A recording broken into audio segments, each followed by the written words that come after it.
भगवान व्यास सभी जीवों की गति तथा भाषा को समझते थे।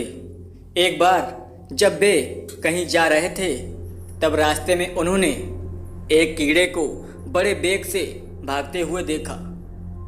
उन्होंने कृपा करके कीड़े की ही बोली में उससे इस प्रकार भागने का कारण पूछा। कीड़े ने कहा कि हे मुनि श्रेष्ठ, कोई बहुत बड़ी बैलगाड़ी इधर ही आ रही है, कहीं ये आकर मुझे कुचल ना डाले, इसीलिए मैं तेजी से भागा जा रहा हूँ। इस पर व्यासदेव ने कहा, तुम तो त्रियग योनि में पड़े हुए हो, अतः तुम्हारे लिए तो मरना ही सौभाग्य की बात है।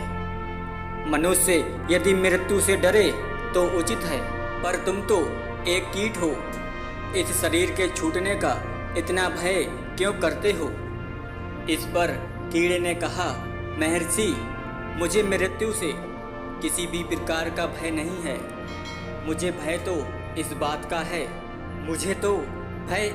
का है कि इस कीट योनि से भी अधम दूसरी लाखों योनियां हैं। मैं कहीं मरकर उन योनियों में ना चला जाऊं।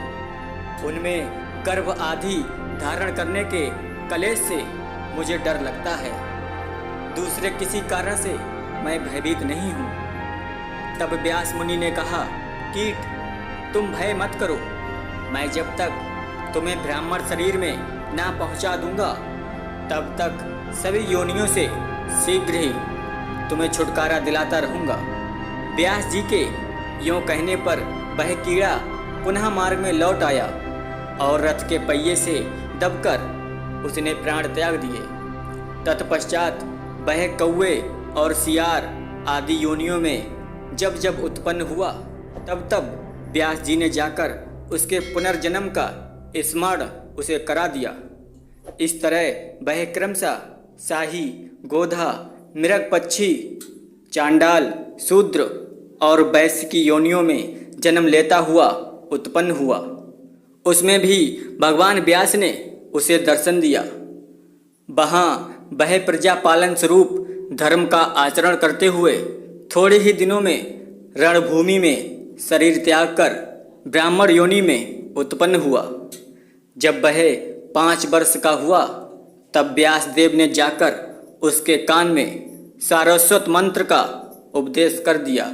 उसके प्रभाव से बिना पढ़े ही उसे संपूर्ण वेद और शास्त्र धर्म का ज्ञान हो गया।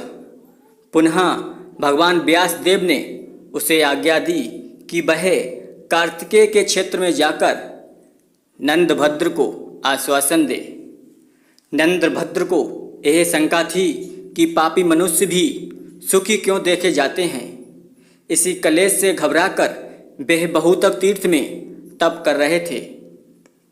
नंदभद्र की शंका का समाधान करते हुए इस सिद्ध सारस्वत बालक ने कहा था, पापी मनुष्य सुखी क्यों रहते हैं, यह तो बड़ा स्पष्ट है। जिन्होंने पुनर्जन्म में तामस भाव से दान किया है, उन्होंने इस जन्म में उसी दान का फल प्राप्त किया है। परंतु तामस भाव से जो धर्म किया जाता है, उसके फलस्वरूप लोगों का धर्म में अनुराग नहीं होता और फलता वे ही पापी सुखी देखे जाते हैं। ऐसे मनुष्य पुण्य फल को भोगकर अपने तामसिक भाव के कारण नरक में ही जाते हैं, इसमें संदेह नहीं है। एक मनुष्य ऐसा है जिसके लिए इस लोक में तो सुख का भोग सुलभ है, परंतु परलोक में नहीं। इस प्रकार नंदभद्र की शंका का समाधान कर बालक ने उन्हें अपना वृत्तांत भी बतलाया। तत्पश्चात वह 7 दिनों तक निराहार रहकर सूर्य मंत्र का जप करता रहा और वहीं बहुतक तीर्थ में उसने उस शरीर को भी छोड़ दिया। नंदभद्र ने विधि पूर्वक उसके शव का दाह संस्कार कराया। उसकी अस्थियां वहीं सागर में डाल दी गईं और दूसरे जन्म में वही मैत्रेय नामक श्रेष्ठ मुनि हुआ। इसके पिता का नाम कुसारु तथा माता का नाम मित्रा था।